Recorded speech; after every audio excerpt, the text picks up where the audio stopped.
So, welcome back, everyone. And now we're at the last chapter, which is chapter 10, Culturally Competent Helping Multicultural and Social Justice Work.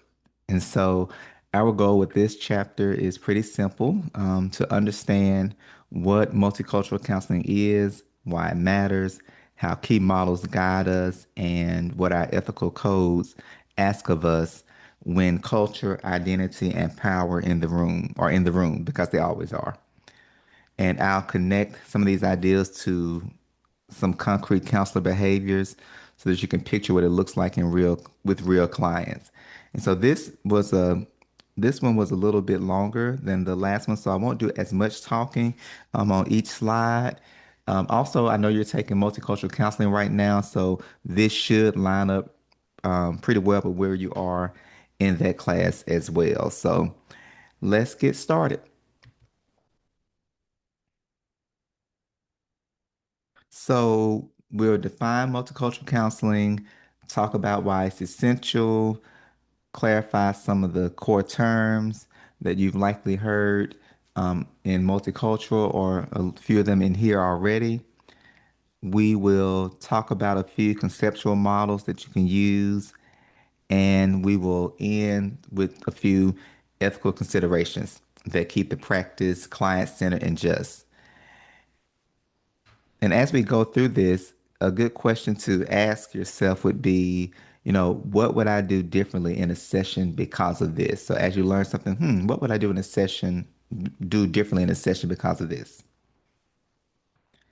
So what is multicultural counseling? When we say multicultural counseling, we're describing both a helping role and a process that adapts to the client's lived world. So that means we set goals that fit clients' cultural values and we see their identity through individual, group, and universal lenses. We use both universal and cultural specific strategies, and we balance individualism and collectivism when assessing and intervening. So, in short, multicultural counseling is not a specialty off to the side, it's something that you do and should do competently with all clients. Another way to say it is multicultural counseling is the interaction of two people. So, counseling and client in this case, both carrying culture into the room. So, competence grows from self awareness, which is very important in counseling, and a broadened worldview. So, you're not just going to learn facts about other cultures, you learn to notice your own lenses, widen your own perspective, and translate that awareness into skills that fit the client's context. So, why is this important? Why is it so critical? Because in the US, many clients, especially those from marginalized groups, report being misunderstood, misdiagnosed, finding therapy less helpful, and often terminating early. And so our job is to close that gap by making counseling accessible, accurate, and culture responsive so the client recognizes themselves in the work. Because they're not going to come if they don't feel like the counselor understands them or does not understand their culture, where they're coming from, their perspectives. A few people told stories in the beginning when Dr. Hodges asked about bad counseling experiences. No one wants to go and pay money to get help only to leave feeling misunderstood. So that's why one reason why multicultural competence is so important. And so counselors may not be helpful to clients. Where do we go wrong? One place we go wrong is believing in the melting pot myth, which is everyone should assimilate. And that can erase clients' identities. We can show up with mismatched expectations about what counseling is. Also, we can downplay social forces like racism or immigration not stretchers, stressors. That's a thing. We have to realize that our clients don't exist in a bubble. but they exist in the world, in the context around them. So, especially in a climate like we're in now, that is has a big impact on your clients. And so we can't downplay that and just try to diagnose it as paranoia or, anxiety, that kind of thing. We can also, another thing we could do wrong is holding an ethnocentric worldview or be unaware of our own biases. As we've said time and time again in this class, we all have biases. Nobody's exempt from that. But being self-aware of them and working through those, whether it be through your own counseling or through supervision, is very important. So each of these things I just mentioned will shrink trust with your client, and it's gonna negatively impact the outcomes of the counseling.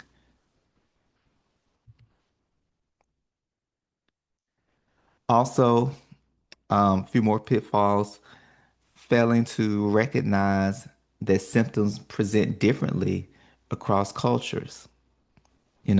What anxiety looks like in one culture may look differently in another one. Relying on evaluation tools without questioning whether or not they fit this particular client, and missing institutional racism that shapes access, risk, and options. Competence means we adjust our lens, our tools, and our advocacy to the person in front of us. It's not a one size fits all type of thing. So, simplifying the concepts of multicultural counseling, simplifying the big ideas. Culture is any group bound by shared purpose, need, or background. Culturally competent counselors intentionally grow awareness, knowledge, and skills and become multicultural literate, meaning we understand multiple perspectives and can intervene effectively across differences. So this is ongoing work. It's not a checkbox. You don't become multicultural competent after taking one class in multiculturalism. It is something that's ongoing because values and cultures and all those things are consistently changing. And also, um, race and culture is not a monolith. So, each person within a culture may present things differently. So this is ongoing work, not a checkbox. So differentiating cultural variances. Culture shows up in many ways: race, ethnicity, gender, ability status, religion and spirituality, SES, age, language, immigration status, and relationship structures and supports. And so rather than guessing from one category, we ask what matters to this person in this moment in this system. So looking at some multicultural models, because models are helpful because they turn good intentions into steps. And so the next few slides will give you some frameworks you can put straight into case notes and supervision. We're going to talk about the respectful scan that we talked about a few chapters ago, and an ecological systems lens, the tripartite identity model, and the MSJCC competencies. So the respectful acronym, like you use like a mental checklist, and that is what the respectful acronym stands for. You see on the screen. And again, we talked about this before, so I won't go through this one. Next up is the ecological systems theory by Bronfenbrenner. This theory says that people develop within nested systems.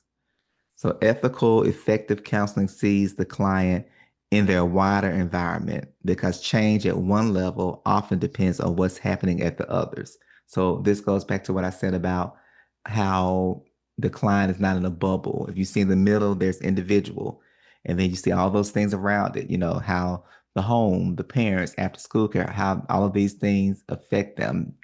And then you have in the micro system, and then you go out to the mesosystem, exosystem, macro system. So Change at one level often depends and is affected by what's happening at the others.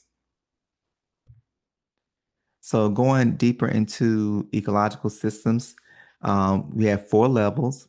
The microsystem is your immediate relationships and settings. So, like home, class, work, direct environment, um, where an individual resides.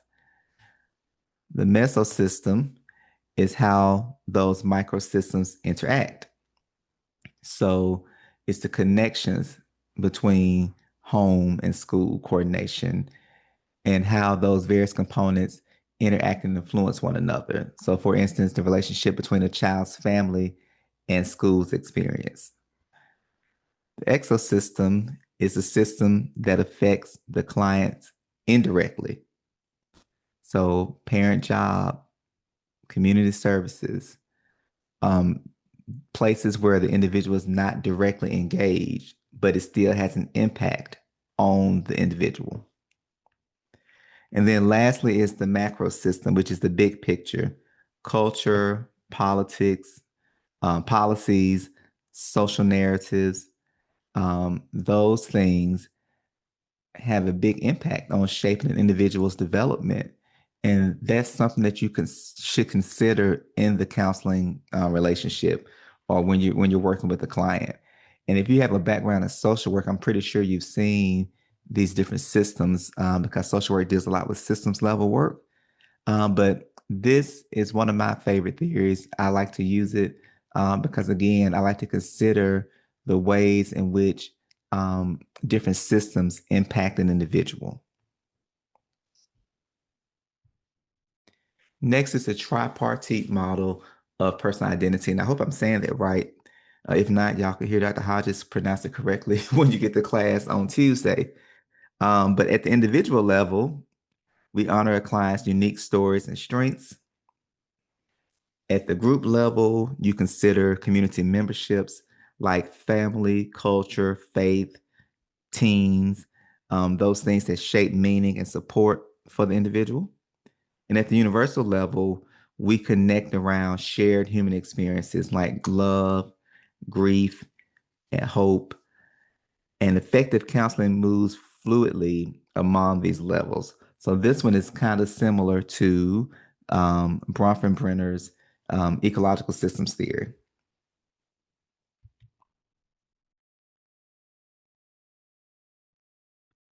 So here they give a few examples of those levels, individual level. Maria's personal identity at the individual level includes her specific talents, hobbies, memories, and personal achievements that make her distinct from others. At the group level, um, this involves her being part of a close-knit community of artists. This shared identity is based on common artistic interests, experiences, and a sense of belonging to the same creative group. And at the universal level, um, a universal aspect of personal identity for many is the experience of love. The capacity to feel and express love is a shared human quality that transcends individual and group differences, and that forms a universal connection among people. So, using the multicultural and social justice counseling competencies, these competencies push us to know ourselves better, to understand the client's worldview, and to build a responsive relationship and act through counseling and advocacy. So these are like your bridge from insights and awareness to behavior. So you gain insight, you gain awareness, you learn, and then these help you to know how to behave as a counselor, how to act as a counselor, and be multiculturally competent. So the four domains are counselor self-awareness, client worldview, counseling relationship, and counseling advocacy and interventions. And so in practice, this looks like reflect on your lens, which is self-awareness, learn the client's meaning system, how they make meaning of the world, that's client worldview, adapt the alliance, so that's counseling relationship, adapt the alliance. What one working alliance looks like with this client may look a little differently for this next client because of their culture or their worldview. And then take action with the client at the levels that matters. That's counseling and advocacy intervention. And I think it's important to note that you want to take action with the client at the levels that matter to them. Because while you may notice that, this is impacting them from the macro systems level, this is um, you believe it's because of institutional racism. Well, they might not want to tackle that. They may want to just tackle it at um, the meso system and just look at it on their job. So you take action with the client at the level that matters to them. Counsel self-awareness.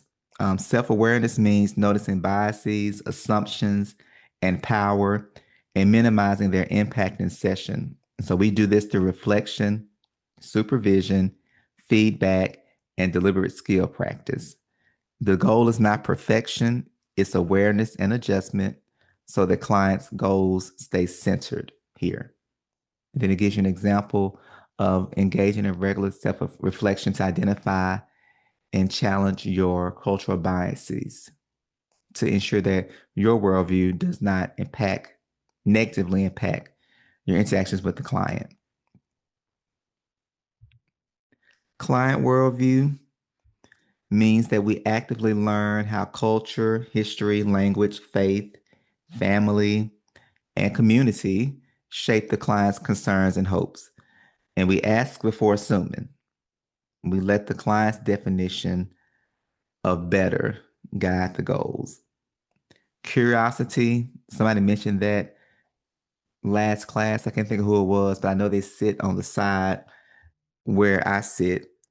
They said that they approach things with curiosity, and that curiosity and respect build accuracy and trust.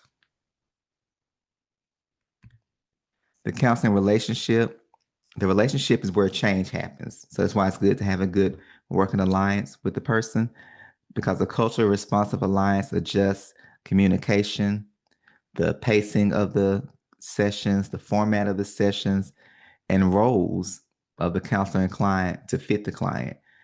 So this looks like inviting feedback from your client, repairing misses when you mess up or you get something wrong, and show through your behavior that the client's identity is respected and valued. Counseling and advocacy interventions. Interventions should fit both the person and the system. Sometimes we teach a coping skill. Sometimes we coordinate with a teacher or a supervisor. Sometimes we connect to community resources. And sometimes we support policy level change. But the point is, so there are different ways to do this, but the point is that collaboration with the client at the right level is what is needed. So figure out with the client at which level they want to have the intervention and the advocacy to take place. When we don't use the MSJCCs, when we skip them, several things tend to happen. We stay unaware of our attitudes and beliefs. Our knowledge stays thin. Our skills don't reach the client's world. And our advocacy is inadequate. So, translation, clients disengage, they leave, and inequities persist.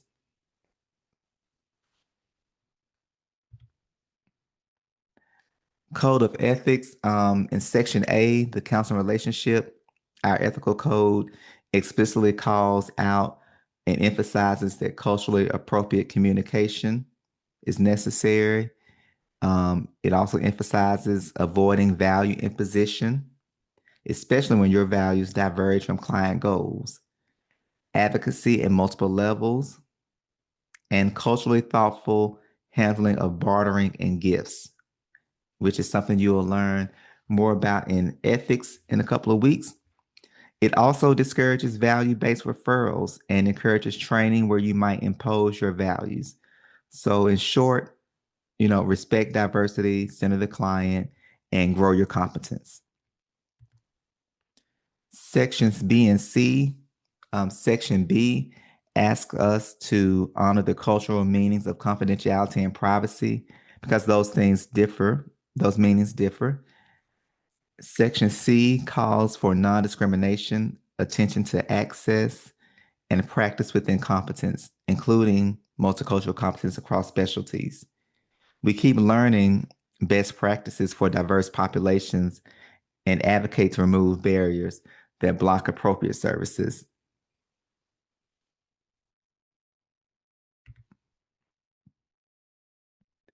Professional associations, two associations to know would be AMCD, which I'm a member of, and it advances multicultural counseling across settings. I really like AMCD. They do good trainings, mostly good webinars and online trainings. And they have a newsletter that comes out, I think each season. Also, SAGE is another one. I'm a member of that one as well. It supports ethical, culturally responsive work with sexual, affectional, intersex, and gender expansive identities. And so professional homes like these offer training, resources, and a community of practice for doing this work well. So along with that, like I said, community of practice, there's a list serve, like an email thread. People ask questions, people get feedback when they're having difficulty with the client. And also I will note that just because you're a part of a community or a group does not mean you fully understand that group or community because again each person brings something different to the group or community, so being a part of organizations like this, associations like this, give you insight on how to work with different groups and communities. So take home messages, three takeaways here. First, reflect on cultural baggage and privilege. We all have lenses and knowing them helps us to bracket and adjust. Second, evaluate your theoretical orientation in light of racism, sexism, classism, and homophobia. No model is neutral. Okay. Third, counselor education is not neutral for that matter. Third, consider identity development and acculturation. Two clients from the same group can be at very different places in how they relate to their identity. And I just mentioned that in the last slide. Three more, avoid stereotypes. Let the person teach you who they are. We watched The Danger of a Single Story about 2 classes ago. Stereotypes can be dangerous, so let the person teach you who they are. Secondly, be an advocate and a systems change agent when barriers block care. And lastly, establish rapport with cultural sensitivity, an interpersonal stance that respects the client's meaning and experiences. And that combination, relationship plus equity, will keep the counseling relationship helpful to the client and fair, going back to those ethical codes about justice, meaning fair. It will keep the counseling helpful and fair. And so I believe that is the end, yes, of the presentation. So um, go ahead and take your quizzes and write your reflections, and we will see you in class on Tuesday night.